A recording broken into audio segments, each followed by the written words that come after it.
Adesmamba abono nsia ya mamunyina do. Omemu nsam ne ama wodo so de ayensaka. Ene aboabo ano atuden sa nyimre no nsia kasebo a ye ne yetiefu esi nkunya ya tei. Utie free peace 104.3 FM Swoke 101.7 NEAT 100.9 Nimi ansa wo se pass abeka Johnson Accra. Enweti hello 101.5 FM Wedum Kumasi. Ghana man temiye dunsia. Baby a wote yenkan. Kasafidie be sedi esien mini etire kwamnonia. Be sedi asa. peacefmonline.com GhanaToday.com so abode etiefo benye bia kan. Die di kase ebonmu akotine bia ne se. Emra sobejafo kwa asetena ne. Mama yarega aye majority leader. Wase ononyamfo kan woforiata. Ne fia sojafo ni aposifo kobowura ho no wo mu pachew. I personally extend my apologies to the former Minister of Finance, and I believe that this should suffice. Na MPP amanyoko no mutre se ononyamfo kan woforiata onyu obi a watupi afejanyo. My little knowledge in law reveals that if somebody is declared a fugitive, it means that person cannot be reached, cannot be traced, and at least you give yourself a reasonable time after a search. After a search. World Radio Day. Ononyamfo Haruna Idrisu wa kasa dia fa ensese ne mra esese boye dwumadi ho ban. Abandon se bi ba. What I said, teacher for ye be post to a kurasi a ubekono. Waketia ye the 20% beka. The pledge and promise President Mahama made to provide for 20% allowance for teachers who accept posting to rural areas will be honored faithfully. Na Ghana Statistical Service in Swabu akunte bia eka kasebo ihu. Oson's chemists at the Oson's garlic capsules. Ebua ma immune system nya hoode kuti anya ne wanti yade enka wonto formula MTN network ne so ede Ghana fa na bebi abekobia MTN wo ho High Sense Ghana home appliances ya papa edisi fie ne office nyine ho ena na josie wo kwaje wo de Dolphin roofing system na boda so edan ne ya ba ko anasa dodo nso a obebbo so kama ede amaw Budget cash and carry or the Brugins energy drink yaba 20 years still counting. Raoul's Pharmaceuticals wama mania jese a high lady virgin mister es yes wabama ni timu ye wabesima. Saint Mekoya da rumane se amansan tiame kwabena mafo matena se amede nsemu ebremo afa ni nchire munie. Emra sebejafo kwa asetene ne nebra wogusu a wo dwendwene wo man hu ano ena majority leader ya wo mra sebejafie ononyamfo mama yarega ekate Mr. Speaker say Mr. Speaker wadawuruma me wasamka en wase kase yetiewu wase Mr. Speaker ai national security fo yase omudi asojafo ni aposifo kabom eko kanisi kasam so afo ononyamfo kan ofori atafie na omukoye no na asem no nyede no ono kura just ana anu ya no wote se sa womu ekoye no reta japa wonna woti womu animu a womuko kan ofori atafie wonom esabio akokọ ba tan ne na tia banso enkumba abasa womu ni hye kasa chawpa ana omude bema ononyamfo kan woforiata woye kanesi kasam so afo esanse asam no antwa yie. With his IGP, and I've spoken with the Minister of Defense, and all of them give their assurance to this House that a thing like that will not happen again. And so, Mr. Speaker, let me indicate to my colleagues on the other side that this side of the House remain committed to ensuring that this country is reset, that its institutions function properly, that its officials act in accordance with the law and that the rights and liberties of every citizen are upheld and protected under the regime of His Excellency John Dramani Mahama. I personally extend my apologies to the former Minister of Finance, and I believe that this should suffice. Dear Yate say Okase ye majority leader, Mama Ayarga Honorable, one fans was say waton crowd ko national security.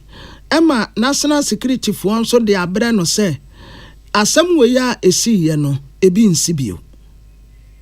Called the relevant stakeholders in the matter to find out exactly what happened. So Speaker, it is true that the private residence of the former Minister of Finance was entered into by operatives of the military and the police led by somebody who we believe works at the National Security Coordinator's Office. Mr. Speaker, his name is Mr. Jakwa. Mr. Speaker, we have investigated the matter, and we want to say and assure our fellow countrymen and our colleagues in this House that we have received assurances from the Office of the National Security Coordinator that it was not intended that that should happen, and that occurrence is most regrettable and unfortunate, and he wants to give this House his word and assurance that a thing like that should never happen again. Dear Yate say Okase oye majority leader ya wo mra sebe de fie ononyamfo Mama Ayarga na ne de akiri no na minority leader Honorable Alexander Akan eka say the majority leader ya no kura ne ho adwiri no was show their friend say maturity and leadership pa said the wedding care to anamon ede chelpa ede ama ononyamfo kan ofori ata no asam no kura wetwa ne ti a kire say afie chi ni abofo no. In the politics of our country is exemplary and must be commended. Mr. Speaker, I have not slept on this matter. He was taken to the south, I was taken to the north gate in ensuring that this matter was resolved. Mr. Speaker, what he has done today reminds me of what Honorable Attorney General did in 2015. In 2015, as a practitioner, I was all over the place, and I recall some hardliners had urged upon him that Markin was making so much money from practice, so he should get me prosecuted on some tax offenses after the state had raided my office. And he stood his grounds. He didn't tell me, but somebody said, Markin, the Deputy Attorney General said, no way, they shouldn't invade your law firm again. And to date, he's the only person I have a picture with in my office to celebrate that moment where he felt that an opponent should not be a target. Dear Yate say Okase ye minority leader, Honorable Alexander Akan. Yenya William Gentu ena Emmanuel Akoli Adawuruma. Emra sebe je fie nkomobo ene ye TB.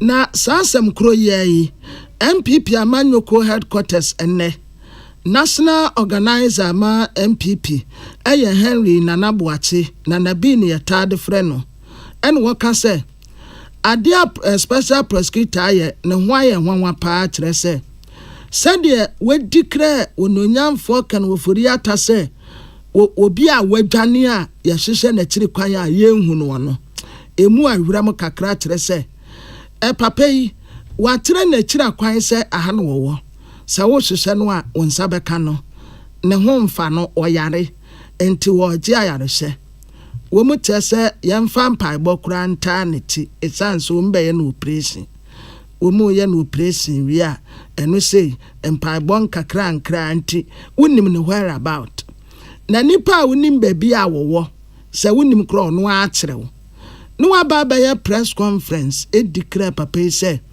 obi a watu pia fagyan a yehwese na kira kwa yenhunu a asem we di ntwa ye.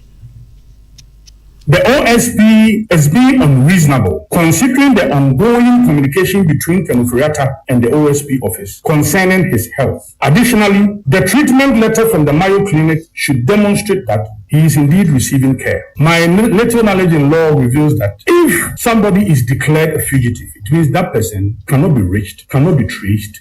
You don't even know where the person is. And at least you give yourself a reasonable time after a search. In any case, the OSP lacked that power to declare anybody wanted. It is only the court that can do so. Since he was appointed Minister of Finance in 2017, Mr. Oforiatta has consistently demonstrated unwavering transparency and respect in response to all legal inquiries and state investigation involving him. Mr. Oforiatta has remained present, fully engaged, and open with the relevant authorities throughout these proceedings. His long history of openness and cooperation reinforces a commitment to upholding the highest standards of integrity. Mr. Oforiatta can never be a fugitive. He is not a fugitive, and he will never be a fugitive. The OSP got it wrong. Sadia or describe Ononyamfo kan Oforiatta kane sikasam so afo se wadwane otilong ono okro no okodi omirika yetse no ayenhunu no eno de ntwaye kura sanse papai o frena no pa wie enumre obeba na no ati na Henry na nabo achechire se United States of America eho no wo se de medi nka ka ye no ne ho mfa no we kura ba bia eduru kura o mu ba ba ye no opresi enti wo wie ne ho to no a onwane nko ba bia obesa abagana. Once Mr. Oforiatta's doctors declare him fit and healthy, he will return to the country. Until then, the special prosecutor should avoid making sensational statements, provoking public emotions, and creating drama over the matter that could have been adequately resolved through correspondence. If you label your former finance minister as a fugitive, which indeed is not so, what you are doing is that it's a national embarrassment. It amounts to national embarrassment. When indeed, the length of your correspondence is just 2 weeks. And you can't wait. It's not as if the person is lost. The person cannot be traced. Henry Nana Boache, one national organizer ma New Patriotic Party, Nana Bini Yatade Freno, Clinton Akwesi Amwako. Na Education Minister Ononyamfo Anu Nedrisu, ena wakasa wo National Teaching Council Ghana. A Teacher Prize 2024 sponsors appreciation breakfast. Na sa breakfast yase and what I say about the star fufuro biba na sa star na wade ba no ebebo teacher for say titru onuma ye post wonum ko nkurase no say wo hye nkurase ni bi wo honom a eho light ni ho internet ni ho ena honom asetena kurampo light yen wobeda no asofan anampo se fridge wobeda he TV ubi bia wo phone so eno so krampo se wo phone battery ko off wa ena obehu se ewiase ya pa ebitiye ebintiye kura ena baabi wo ho a teacher ni no ye posunu kwato ho no mo a ba bo sume kura no ohun kada na sai teacher fo nyina no esese ye hye wonum nkran sade ye be ya ye posunu to saabia no a obekọ enti aketua ye de be ma etichafo no sankofo ne de ye de wo hantem waduonu be kan 20% sade ye be hye wonum nkran na wakonkurase akọkira de. The pledge and promise President Mahama made to provide for 20% allowance for teachers who accept posting to rural areas will be honored faithfully. It will not be one of those unfulfilled promises. It will be an unfulfilled promise. Indeed, I have engaged my colleague, the Minister for Local Government and Rural Development, in the area of fiscal realignment for us to agree to make provision in the disbursement of the common fund to provide for teacher accommodation in rural areas. If we do get a President and Cabinet approval, we should be able to roll it out this year, 2025. na enuati na ononyamfo ana Idrisu eda Ghana Teacher Prize Awards of Wase se omo a sponsor wonumu a ifrititentre de edibesi nne afi wo se a teacher fo no nkuran se yenna suban pedi yentete mofre no omo meye da chinchirima teacher adwuma no ede pa teacher adwuma no ede ya mekata mu ana mekira ade wo living God na me ne nkwada ne relationship na efese me hu nkwade wa samra ha high terrain no mo age so ha say na ye baby a ye ba beto nyom ne yakọ inside the akwa ade a said ya woni nkwala no kura ye no kura nika say high terrain give us a Martin song no mo the Martin song aba wo mu rezia class 1 for go then they go class 2 move they move class 3 teacher duma no de pa. With the weakening family structures, teachers must take a pride of place in the socialization of children. And that is why we feel very honored that you have decided as general sponsors to support the Teachers Award. Its significance lies in the fact that you are impacting the life of students, both in the classroom and in their long-term success. Whether they will succeed or not hinges on the quality of our teachers. In my reading this morning, I'll take opportunity to admonish many of our teachers that let empathy and patience continue to be your hallmark. Let communication skills, strong communication skills, guide you in the teaching. There are many of us, including me, who those early days in my formative years was overwhelmed with mathematics and didn't see anything positive about it. It depended upon how the teacher created a positive atmosphere for you to engage. Therefore, to our teachers, create positive atmospheres of engagement for our people and our students. Teacher Juma Mompa dear. Sankanye gona de desio. That would trank dear pa a good better best. No more can do it. May I never rest until the good is better and my better best. Said ya ubesi Akan Kwadano be can do it to grana utrimaya with the dead. Ononyam for Haruna Idrisu. Or a Minister of Education, Registrar ya one National Teaching Council, Ura de Puku, and na World sponsors ya, almost sponsor Ghana Teacher Prize Awards on Wase. Say, Umuabu Muchi Domwa, the Bessin, the woman Tom Kososa. We appreciate you because you do not waver, even in the face of economic challenges, which tend to adversely affect returns. Sponsors, we appreciate you because you sponsor us without thinking of any immediate and direct returns to gain, but the excitement and smiles you put in the faces of our dear teachers, which in turn influence the tone of our schools and learning outcomes. Our revered sponsors, we appreciate you because you know the value of education and what our teachers go through to deliver the quality we expect. We appreciate you because you love teachers, and we never forget that you are all where you are today because of us. Dear Yate say or Kase Chatui, a registrar ya wada National Teaching Council no, Ura Adepuku, Yenia Clinton Akwesi Amwaku.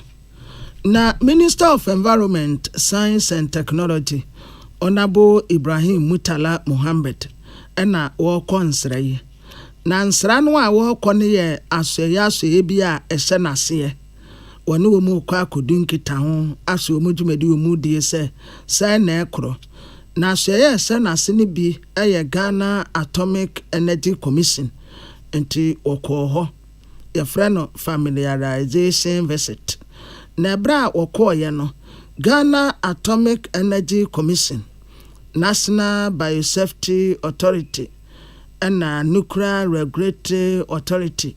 Nina wako wonum nchen. Wako en wakatre wonum se. Adia His Excellency John Dramani Mahama Deba ye 24-hour economy no. Eno esesuo musom yie pa. Na umudi kreti enyuma edema Ghana mebuno dodo no a wo mu ne adwuma ye especially eniyama bi a ye no wo man mu a ebeye yi ya enhiase ye bekra ede efiri nkofo aman so abade wo mu nhye na yentu ase sa wo hye aboso kan se ya spare part dinesi eniyama bi wa wo mbetumi aye wo mu abetumi aye both and not start free says the no normally I tire star anya star so a screwdriver and now the tight says not boot 7 not boot 8 not boot 9 not boot 10 not boot the kusi akase pa 32 boot and not 36 boot and not aboso kafui wo mbetumi aye aside that oil ya ye krefri aburi chirebe yi eni ebetumi aye ya de wa ha emo ye ni ankasa ebetumi aye ya de wa ha sa ne ebetumi creative jobs ya magana mebunu pa money we're spending in the importation of rice. So these are some of the issues. Now program Bibri institutions under Guy Komuyen, it falls in line with the 24-hour economy. I want to say the 24-hour economy, no, a game changer. It is an opportunity to create several jobs for the graduate unemployed. The foundry, project now we went there. That was the last project we went to. About 95% complete. We need about 249 or 250 million Ghana cedis to complete it. Now, not any basic, tools or more important our brochure, particularly our brothers and sisters at Abosokan. We will produce them here, so they wouldn't need to be importing them. In fact, even the oil industry, a lot of the oil companies that are basic tools or more important, we will produce them here. We will produce them here. The Atese Okase Minister of Environment, Science and Technology, Ibrahim Mutala Muhammad, one fans wo. Ena wo katre asyeya okosra wonum. Nuclear Regulatory Authority na Ghana Atomic Energy Commission say challenges bia womu face no womu ntrechre ni nyina mfama no baby a womu pese womu pagya womu adwuma no kro nyina nso womu ntre ni nyina mfama no wode ni nyina kwato president enim no akatre no say saa bia we betumi create jobs pa but womu eniema yi womu hiade enie aside that tempo oni Minister of Agriculture and Minister of Health ebetu abasakom na waka Atomic Energy Commission abum na se kuomi ensen ekabomu a wombetumi 100 project ya wudu bebre ya jobs ya ebe create ya Ghanaian youth no enya jobs ketwa. It's important for me to appreciate the working of agencies there were under Ministry of Environment, Science and Technology. And the first agency in visited Ghana Atomic Energy Commission. And I was thrilled by Ghana Atomic Energy Commission were the capacity to turn around the economy of this country. Now, me catch my paper, the challenges that they are confronted with. And I'm very convinced that very easy the potentials that we have here with His Excellency the President and the entirety of the government. Now after this place, many may call it Minister for Agri, any Minister for Health, Yabekasa, because Nyamabi Bebriomoye, Ombetuma no the if you like the institutions under Ghana Atomic Energy Commission. Dear Yatese Okase, Minister of Environment, Science and Technology, Honorable Ibrahim Mutala Muhammad. Na emrasebe de fie ena ye World Radio Day kasafidi ayete so aye kase ena na ye se hofa na Abraham rasebe da foguso kasa no a ena Minister of Education Honorable Harry Nadriso kate speaker say o wa asemika na asem no eya desrede no wode to Minister of Communication Honorable Sam George enim say one say na one fast semi serious part say radio no esi ase obia de ye de ope enti asese emrane nhise bi ba ebebata ho a ebetumi abo eniema echeguo no ho ban say ye TV so say ye kasafidie te say de te an mu aye kase say ye social media so and somewhere a baso no esese emrane nsise bi da ho a enkoba say obia sode a we bia radio station ti de wo pen wo ye yenia ne yatesa ye mfidi abesi obi ntumi ntere ne yenye ebi te so ena asem wani kwase wo mu kakura no wo mu te so ka to adesredie ma honorable Sam George say entempa won fa sanhye nomra. Regulate broadcasters generally in Ghana. The parameters must be drawn. Take GBC, Mr. Speaker, for instance. Are they a state broadcaster? Are they a public broadcaster? We don't know. Rural radio stations. Then, Mr. Speaker, today, social media has become a toxic source of misinformation, and people enjoy it. They enjoy some of the things we trade, running down reputation, running down integrity without due cause. So today we must celebrate World Radio Day. But Mr. Speaker, I believe that it's about time. I'm sure the new President Mohammed's new Minister for Communication should give it some attention. We need a broadcaster bill that defines one, who is a state or public broadcaster. GBC must be situated to be like BBC. How is it financed? Then we should have private broadcasters like we do. The like of multimedia is doing very well today. Rural community radios.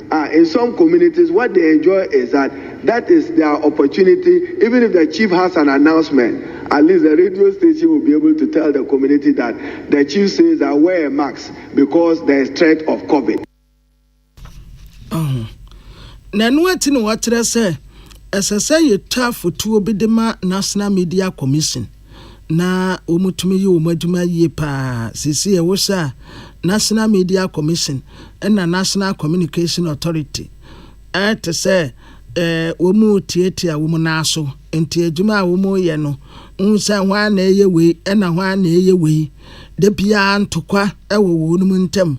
Tia sasa yamu obie hunu nejuma, ene na sedi titiri upase National Media Commission.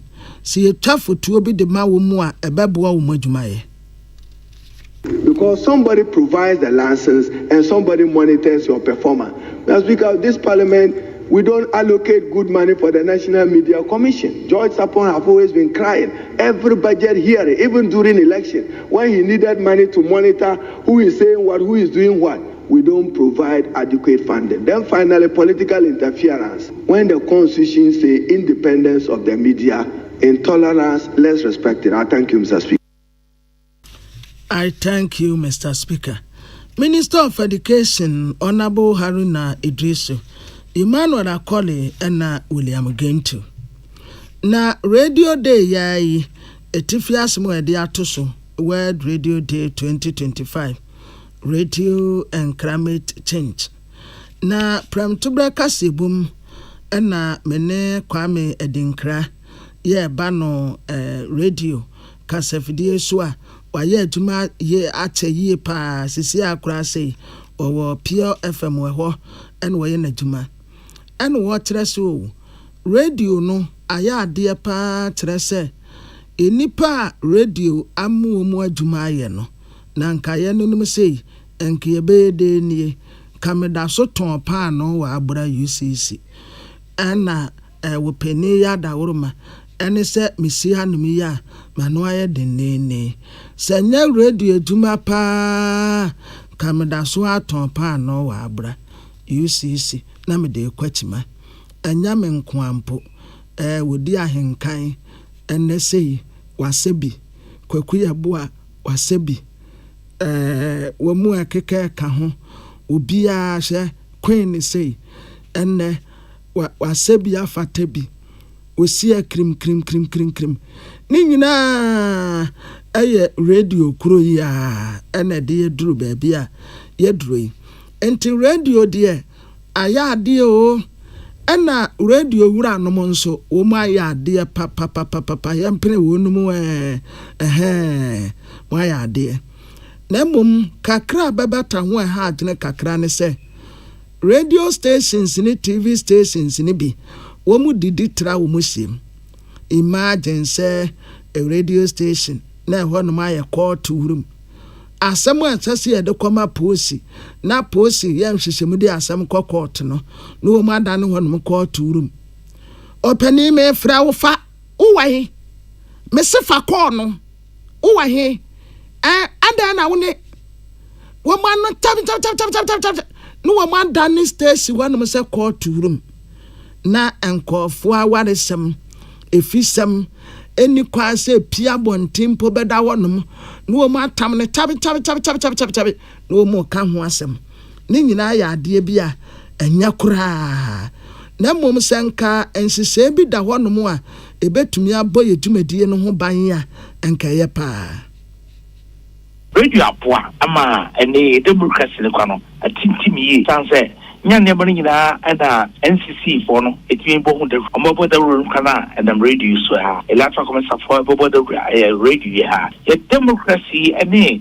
ye civic responsibility ne san bani nyina no e ade a radio wa paaye ama ene ama 40 emra ankasa so bia na onko law school keshina e koso e radio so e ade a apwa paaye ya kana sai na yan kan ku se apwa sa keke ba me du ba bia ya na asawu santi radio aya braho san se exercise to wo no e ya doso ne ibinu fa radio se e police station fa radio se e court fa radio se e political arena se kan se bia e wo ho emra ya na e ka radio e chi no e du ba bia ya na emu ambe na enwati na Kwame Edinkra to aso no wotre se aduma no ya tetemu nkurabata obia wone de Ghana Journalists Association, Ghana Independent Broadcasters Association, National Media Commission obia wone de na mum ase tumi ankasa eseso omudi ye aduma no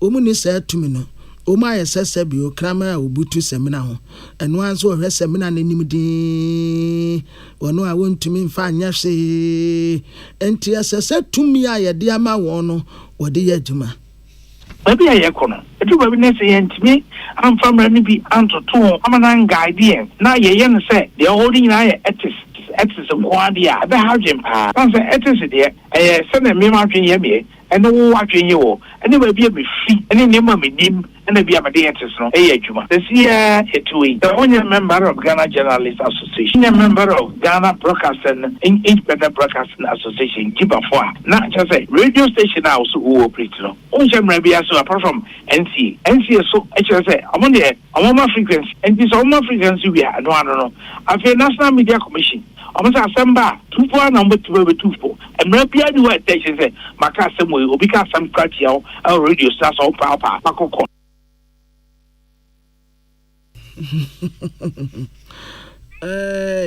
dear yate se okase oye veteran broadcaster Kwame Edinkra ya wo PL FM one miana kasa ye premtube kase bom yenua Henry Akwasiminka ena boaboa no ayetiefuo etie bi na Ghana Statistical Service ebu akonta ebuyi womu ye stakeholders meeting na stakeholders meeting no womu lance Ghana 2024 Statistical Year Overview na sage media yase ena aba konta ebufuo pani government statistician ya friend say Professor Samuel Kwabena Enim wo kase wasi data correction enho mfaso pa say o keka nioma si ani ni wanhunu baabi a waya akoduru ani baabi a obetumi asa ya ato aso titru pa ntina ya omuye data correction no na we no text message na course a ye no eno ho akontabuo na omubuo se wo send text message anasa wo ye course a course dodo asan na text message dodo asan ehin na bi call ye emfaso be na de ba ye eno ho akontabuo na omuguso a omubuo with the mobile network operators who Ghana. Na yada to Messi introduce mobile phone data ya ba ho ba na wana where calls no identity na personal information enfenye manenso cell towers are where calls ni fi and cell towers are receive them calls ya can number of calls na number of different transactions are up them cell tower because we can a call detail records them call detail records in the data to go next over yet internal mobilities. Yeah, that to go here population projections between 2022 to 2050. But the aim to man every month that movement now mobilities now across different districts and different regions. That Medina in the Ghana Statistical Service that to na enwati no wacha say Ghana Statistical Service and UK Office for National Statistics Umatu abasakomu de wansa entiase apamwase your friend say memorandum of understanding ema omu nyina ka bomu aye adwuma afe baako na womu ase said omu dwumedie no ebeko. In the last 7 years, Ghana Statistical Service, the Office for National Statistics, they been a while born my year consumer price index to release in time. That partnership here, the Office for National Statistics, the new one in the year extended for another period. We'll be making sure that you may die able to maybe. Na jumedi enwase olanche Ghana 2024 Statistical Year Overview. Ya eye bokia bibia wo pe hunu bia ewom ye hwehwe ye edwumezi wo 2024 na ye de ya ye book ye France Statistical Year Overview 2024 Statistical Year Overview na dam document onye document kaka able read the figures from madam document ye the QR codes that to all users access to both your micro data and a report na ye that to ya mama mankofo hujuma from Ghana Statistical Service over the year 2024. Dear yate say okase ye aban akonte bufu penny Professor Samuel Kwabena Enim Henry Akwasi Minka Western Regional Minister Ayononyam for Joseph Nelson ena okase esi ade wonya afa na konwa atena so say regional minister enti woni na tumayefo na eye meeting stakeholders ya wodo e kan nyina wo Western Regional Coordinating Council na ho en wo katre wonum say ye ka say obi ya civil servant ya aban tumayini a sa nipa kro no ne sompa ye oman ne som ne oman ne yedie ena da na koma so bibia nka ho bio enti sa ya civil servant ya di adwuma asha wonsa e say adwuma ameye no edemboa bebre oman no benya ho mfaso emfa wo personal interest nwurewurem enya civil servant ya wo mu adane wo mu politicians ya adwuma ya de aso wo mu nsaso wo mu nya no na wo mu ye bibi fufuro wo mu nya adwuma mfa nsom wo man. Let me indicate that there's one thing that binds all of us, and that is service to this dear nation of ours. Whatever service you are offering and what I'm going to offer are going to be at the heart of the welfare of the people. And so this morning, it's just a reminder that whatever we've been doing up to this time, I have come that will reinforce it so that we are better able to deliver that service that will make the lives of the people of the Western region better, much, much better than it's been. That commitment is what I bring, and that commitment is what I seek, that together we'll be able to work to uplift the image of the Western region and the welfare of the people, most important. Na enwati na wode to adesi enim se sawuba Western region awu programs ya kase pa baako eya akwan a enye na saa akwan a enye no wosre obia se stakeholders ya hodo womu a etimu akotene nyina obia mu aban na akwan ni nyina anya kama na sabio wofi hu nsuo eno a ne yede no anenam. The one thing that I will seek to do is to see how these roads, the road I mentioned on the Cape Coast stretch, that Grand Quanta one is receiving attention, but immediately I think that across Kojo Chrome, Crawford Junction up to Deposit, so important to me that we should immediately bring some relief, bring some important changes on that stretch. I don't know how it can be done and when it can be, be done so that relief comes. But I'm committed to, working on it, getting the relevant agencies to come so we sit down and have a look at it so that we see how we can. I mean, this morning I drove past when I was coming through Crawford Junction. I mean, that portion is terrible. It's terrible. Western Regional Minister Onyamfo Joseph Nelson, Commodore Emmanuel Kwafo Ayesu, or acting head Western Regional Security Council, and Ujina stakeholders nyina nemu Eda Minister say ejuma de wobeka bumu aye ejuma pa bambo bejina ne naso asomdwe baba mpotem wonso. Shall do our best to support you so that we achieve a lot of success. This region is a very unique region. It is one region that has virtually all arms for the air and the navy for the sea. Directly there, we have fire service here, we have customs here, we have immigration here, and we have the Ghana police. In fact, this morning, all the heads of the various security services are here in person. There are only two exceptions. The commanding officer is outside the country, and for the police commissioner, he was here, but had to attend to an equally important duty, the supervision of the election of the members of the Council of State. Catlock. The Atesa Okaseyi, Aya Commodore Emmanuel Kwafo Ayesu, acting head Western Regional Security Council. Yenia appear dankwa Rock FM. Now I think Sabele this week this week and traditional council our municipality our traditional council amamre bi na beye man tano kwao bembuan ya wotoso miensa na oye sa amamre no wotre se awowi emra sebedeni onabo Oscar Oforilabi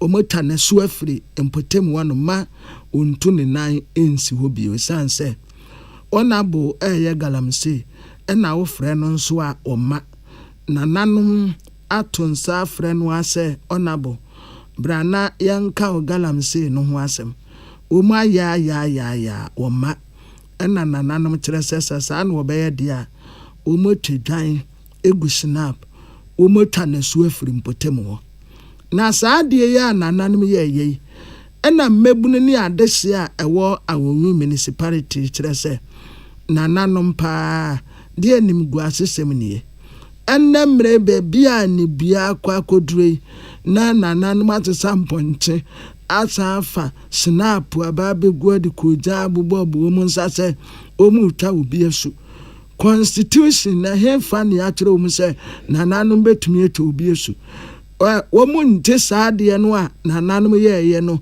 antum kura nananom womu ni tumi bia sɛ womu betwa obi asu na de nananom ye no amanyo semu nhwehwanimu na womu ye politically motivated amanyo ko bi na akota wonu mu achi na ejuma pa onabo Oscar Oforilabi de ama adese wo awowi no na so womu mpeu se de ba ade o na womu yesa na nanom nsa womu go ni udwan a womu twa ni nyina no womu mfoa so womu ne nananom nya adwene nsana yegu no ayefo ne nyina obia ne ni hweye awo ni kurom yampese obefri ha ase mame nkonkwanta obefri ha mame kokon wabu ba kwa nim tia mana kwa ko man ni akan ye nyina yes roman panyini obi be kan se omo boni dua anye dua bo eya mamre ani amane aye nananom e de kireye so bi ya obone wo frɛ no wan fiu obu anim tia saa mane awi ani amamre no ye atitwa ne so nti aye MP Oscar Oforilabi nananom nyinaa brosa asase no abosomfo honhom bia wo brosa no enade ya amane awe adi trofo la bia na si asase ni su bia ye ne no eni amamuo bia ebu popim tama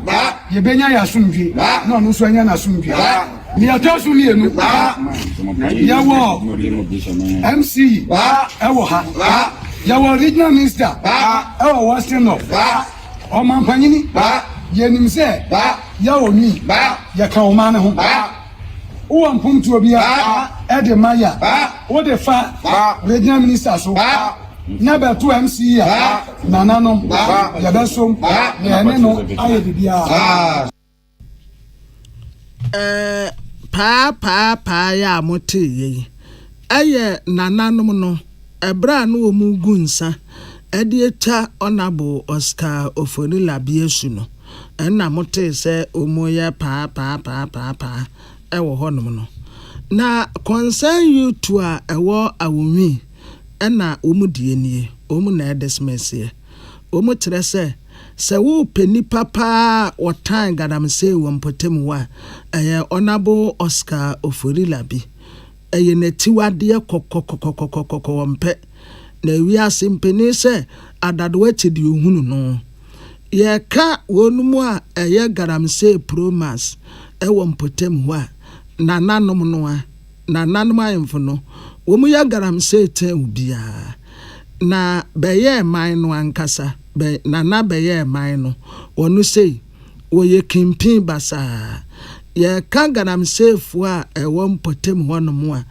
nana timu akotene se wo mu nyina ya garamse na papa no an wo mo mpe na asem akwa ene se wo mo sese nwan ebegu ho no de snap ka ho a wo mo ye pa se wo mo ta na su afiri mpotem ho ende anya ade a wo mo beje atumuda enne obia wo freedom of movement otumi kwa ba bia wo pe enti nananum ni tumi bia so wo mo be ka tira so mesi se mani ntuni na nsim potem ha anase mani masa ampotem ha tumi be na wo mo wo titiri pa ne se obi a ya to abayi no ewa wonwi honom se wanya mra se bedeni na nananum se wo mo tanesu wo mo sre empanimfo His Excellency John Dramani Mahama security agencies se wo mo mrem anya sa na se de nananum yeni a emabunu no abetu wo mo hofo na de ekoso yi traditional council de a wo mo ye no political party bi na akota wonumati former Western Regional Minister and local government authorities no and woman akota sa nananum ayemfo ati a wo mo ya sa de no wo mo ka kire nananum se ade a wo mo ye no ensuo nim enti wo mo makwan anka impuntu na nanamu nyina ye den ye hwehwe ama oman no se ne ne manfo be den ebedi yie na mom ye nananu be ko social media ananso mo be organize press conference bia na ye sanka mo sere omanpanyi na de impuntu ebra amanyi ha no omo de ne omo ya ne se duabo ene ye twa amanfo asu eno omunim ye we mu nyina emfa impuntu ema mnante agurukro mu ha ebinum awie skuku a omo pe adwuma ye na sa suban we ya de pre impuntu ba mpatam ha na ya beda de ya kan na ne se ne nananom eye no eye nimguase se nananom be ko social media abodua se ya twa obi asu afri krom ha de na omo kire injirima no ene nkura wo krom ha omunyi ene nkura krokura phones sa nsema omo de akogu social media so omo twa Honorable Oscar Ofonila bi asu afri krom ha no ye mi say ya ho say with 10 years to come ye nana bi akura bi be kwakọ akofa phone akọ social media no kono ko hu sa nsem ya nananom ye na de mpa na ye ja ama inchirima nti ye ka kire nananom se sa singular act no mo ye ende eye animguase e ma onwuma yina na dodo no nso e ka mo ne ye ka ne se galamse ba krom ha yi na ye yina nim se ye nanam apre so de ye de shovel ne pickers ne tutu eye galamse ye nsensuo ense forest yesuo ba ko aye bo ho ban a nananom yina kan tam se sansuo ne de o mo mpene e ma ye nya galamse wo eye do so e no e da chire ha ya media ye free ha ye be kwa kotwa do so e no mo be hu Since in so no man say na amadi galam say na say so no asay ye forest ni na enti dache na say ye adwuma bi wo krom ha na say ye hia nua ye bisa mo say this say ye faka ekokro bi so ekoto nnua e de ba krom ha adenti na ye say e ba ne sa enti ye kan nyina ne say nananom duabo na obobo ya no etwa ono abo Oscar for labia asuno with immediate effect omonko san omano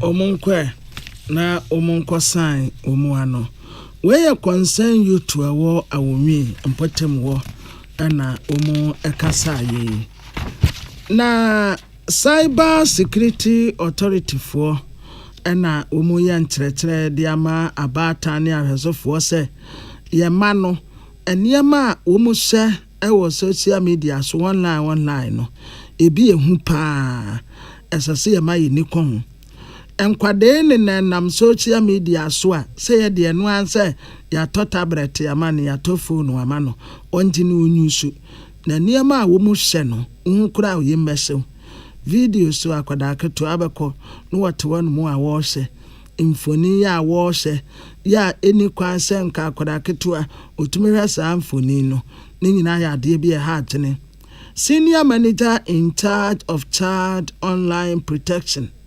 Cybersecurity Authority, Ura Nelson Hera Dako, Ebra Oni Peace News Ekasa, Eno Osra Batan say, Yama Yeni Enko Wujumedia Woodie, Ewa social media so.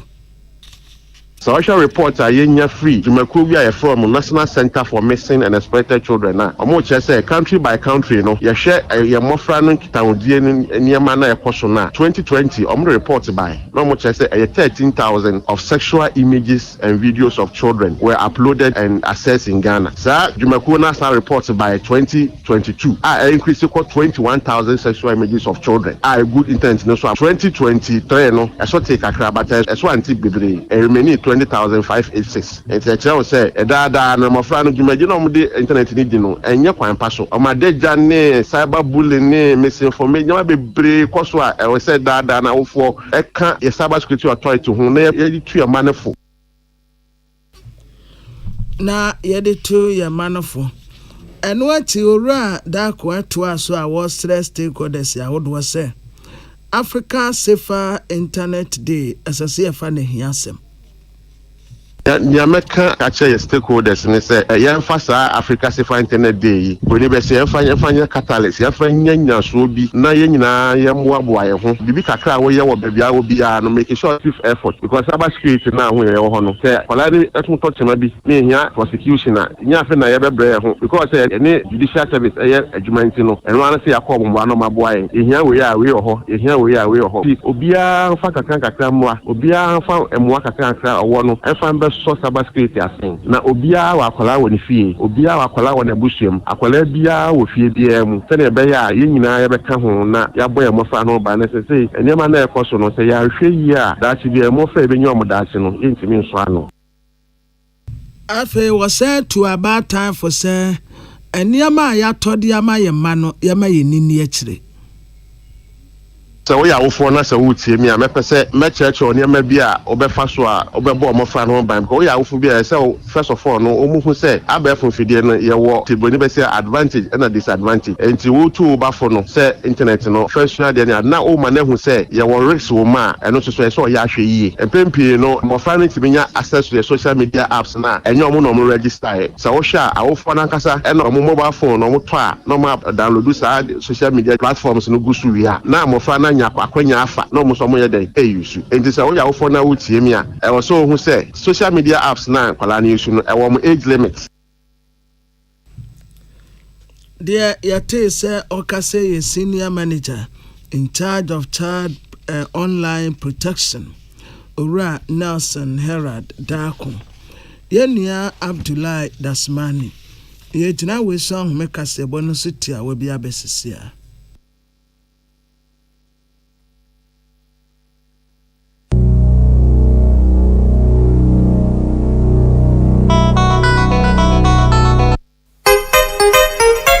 14th February 2025, Valentine's Day, be serious. Free say, the serious man and Brent Machididi, the daunting time by teacher the Best Western Plus Hotel. It's love in the air. When no dofu beti nyumba, namun chamanasi.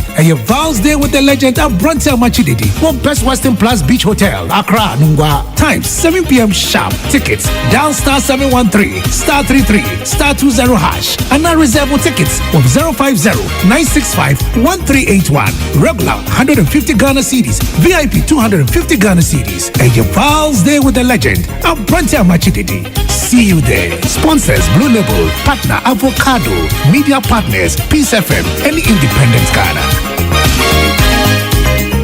Happy delightful June. Swachulala, chichi soso. Afrana pa. Epe breakfast and was in woman. Joe happy delightful juice against with toast, cereal, and even them cool. God we. A bread and fifi. The most fridge man. Happy delightful juice. One of one. And you be here. Epe medical relaxing way. Swano when you're. Let's say what a chamado. Happy delightful juice. Of an berry bring you all day long. One fruit juice. I'm happy delight. One different flavor. Different size. You number 1 letter. Number from NG 150 and 250 ml. A healthy life shows on your supermarket. Happy life fruit juice. Loaded with taste. So